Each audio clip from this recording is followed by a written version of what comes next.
मैं अंदर से अंदर ही वो गवाही दबा रही थी। पर परमेश्वर का आज मुझे परमेश्वर ने कहा मुझे उठ और गवाही दे। आमीन। क्योंकि गवाही बहुत जरूरी है। हमें अगर आगे बढ़ना है प्रभु के लिए या हमारे जीवन में, क्योंकि गवाही ही हमारे आशीष का कारण होती है। हम लोग क्या करते हैं, हम गवाही नहीं देते हैं और हम पीछे हट जाते हैं। हालेलुया। मैं इंडिया में हाउस ग्रुप चलाती थी, चर्चेस चलाती थी। प्रभु का धन्यवाद। मैं ये गवाही दे रही हूँ, बहुत लंबी गवाही है, सॉरी थोड़ा टाइम लगेगा। जब 95 में मैंने प्रभु से खाली, जब मेरी और परमेश्वर से कोई बात नहीं थी, ना मैं प्रभु को जानती थी, सिर्फ चर्चेस यानी जो क्रूस पे लटका हुआ है ना वही देखती थी। पर उसके बारे में, क्योंकि मैं एक हिंदू घर से स्टैचू को वर्शिप करने वाली एक लड़की थी। हमारी फैमिली में सिर्फ स्टैचू को वर्शिप करने वाले, हमारे जो रीति रिवाज है उसी में हम लोग चलने वाले लोग थे। हमारे घर के बाजू में चर्च है और वहां पे क्रूस पे यीशु को ऐसा टंगा हुआ। तो मैं हमेशा बोलती थी हमारे देवी देवता कितने अच्छे यानी कपड़े पहने हुए हैं और ये जो है ये इसको क्यों ऐसा है। तो मेरी मम्मी, अभी उसको भी इतना समझ में नहीं आता था, वो बोलती नहीं उसने ना कुछ गलती किया है ना इसलिए उसको सलीब पर लटकाया है। अभी उसकी ना समझ है और वही समझ हम लोग चलते थे। इसी रीति से वो समय निकल गया। जब मैं 95 की बात है, मुझे लंदन आने का था और उस टाइम पे मुझे कुछ मालूम नहीं था। मैं बोला प्रभु मुझे लंदन जाने का है, मुझे इंग्लैंड जाना है, उधर ही सेटल होना है। ये मेरी एक ख्वाब था, एक सपना था। तो मैं परमेश्वर से हमेशा, पर उस टाइम पे पासपोर्ट है ना 18 साल के बाद ही बनता था और मेरी उम्र उतनी नहीं थी, 15 इयर्स की थी। पर हाइट के वजह से, बॉडी की वजह से लगती नहीं थी कि मैं 15 साल की है, ऐसा लगती थी 20-22 साल की है। तो पासपोर्ट नहीं तभी बनता था। तो मेरी एक फ्रेंड थी, उसने बोला तू चल तेरा ना काम हो जाएगा। तो मैं बोला ठीक है, अगर चर्च में काम होता है तो जाने में क्या है। तो मैं बोला चलो, मैं चर्च में आ गई। तो उस टाइम पे मुझे याद है न्यू लाइफ की वर्शिप वहां पे होती थी। तो वहां जब मैं चर्च में आई तो मुझे वर्शिप बहुत अच्छी लगी। मेरा एकदम, क्योंकि हमारा जो भजन कीर्तन करने वाला जो हिंदू लोगों का वो अलग था और यहाँ पे एक शांति, एक अलग सी शांति महसूस हुई। मुझे अच्छा लगा। तो मैंने उस सिस्टर को बोला, मेरी फ्रेंड थी, तो मैंने बोला ये कौन सी प्रेयर है। तो बोला ये यीशु की प्रार्थना है। तो मैं बोला अच्छा ठीक है।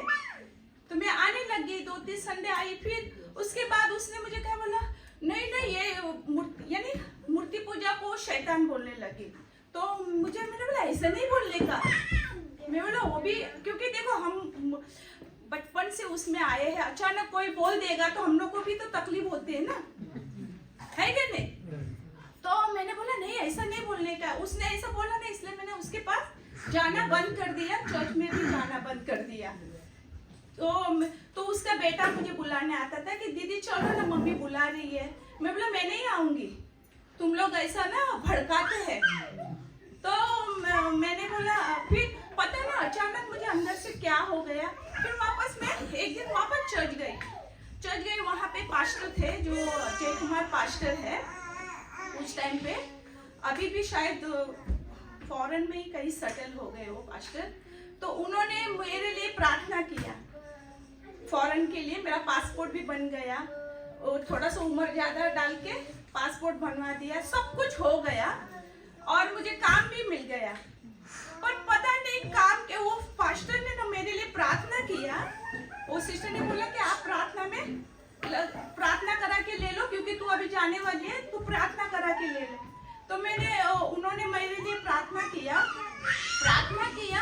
और सेकंड डे वो पास्टर ने कहा कि उनको बोला कि, क्योंकि मेरी और पास्टर की इतनी पहचान नहीं थी, जैसा कि लोकल के साथ 1-2 बार गई है तो इतना पहचान नहीं। तो पास्टर ने उस सिस्टर को बोला कि उस सिस्टर को बोलना तू फॉरेन मत जाना।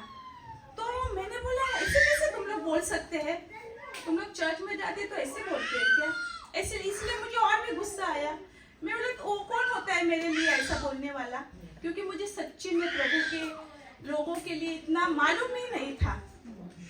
तो इस रीति से उन्होंने मुझे बोला, तो मैंने बोला ऐसे भी जाना ही बोल। मैं बोला एक बार मेरा हो जाएगा ना फिर कौन जीसस पीजस, ऐसा ही मेरे जबान से निकला।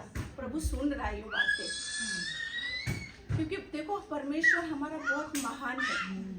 जब मैंने बोला एक बार मेरा हो जाएगा ना फॉरेन में फिर कौन, ठीक है ऐसा करके मैंने तो मेरा कैंसिल हो गया जाना। देखो परमेश्वर ने कैसे मेरा, क्योंकि परमेश्वर हमारी हर एक बातों को जानता है। आज वो उसके बाद मेरा मन भी हट गया, फिर मैंने शादी किया, चर्च में ही मेरी शादी हुई। देखो परमेश्वर ने कैसे मुझे चुना, बपतिस्मा हुआ चर्च में ही बपतिस्मा हुआ, और परमेश्वर ने मुझे किस रीति से खड़ा किया। उस समय को एक बार वापस में शादी होने के बाद बच्चे हो गए, मेरे सब कुछ अच्छे से हो गया। मैंने ऐसे ही मन में बोला प्रभु एक बार मुझे तू लंदन लेके जा, मेरा ख्वाब है। बस मैंने ऐसे ही मन में प्रेयर किया। मैंने बोला प्रभु मुझे जाना है, मेरा एक ख्वाब है और मुझे पूरा करना है। उसी टाइम पे मेरी फ्रेंड आई, मेरे बाजू में ही रहती है, कि सुकेश जी चलो आपका ना वीजा लगवा देते हैं। लग गया तो लग गया। मैं बोला हाँ चलो लगाएंगे। मैं बोला कितना पैसा रखना पड़ेगा बैंक में? तो बोले 10 लाख तो रखना। मैं बोला 10 लाख तो मेरे पास है नहीं, उस टाइम पे नहीं थे मेरे पास। मैं बोला 10 लाख तो नहीं है नसीम जी, क्या करूं? तो बोला नहीं क्यों। मैं बोला प्रे किया, मैंने घुटने पे आके प्रे किया। मैं बोला प्रभु मुझे एक बार जाना है, आप कुछ कीजिए ना। तो सही में फटक से कहीं से पैसा आ गया, मेरे पति का पास पैसा आया और उन्होंने बोला कि तू अपने अकाउंट में, क्योंकि दिखाने के लिए लगता है ना, तो इस रीति से वीजा भी लग गया। वीजा लग गया, आज मैं यहाँ पे हूँ। तो मेरा पति हमेशा बोलते हैं वहाँ पे जाके तू गवाही देना, क्योंकि आज मेरे जीवन में जो भी रुकावटें हैं, क्योंकि हम लोग अपने आशीर्वाद को नहीं खोलते हैं ना, इसलिए रुकावटें आती है। क्योंकि परमेश्वर की महिमा सारे लोगों के सामने करना बहुत जरूरी बात है। छोटी सी छोटी बात क्यों ना हो, हमें परमेश्वर की गवाही देना है। हमारे रुकावटों को डालने वाला कौन है? हमारी खुद की आशीर्वाद। जब हम लोग आशीर्वाद को लोगों के सामने नहीं करते हैं तो रुकावटें क्या करती है? हमारे पास आती है। उसको निकालना परमेश्वर, यानी बोलते हैं ना प्रभु हमारा बहुत महान है।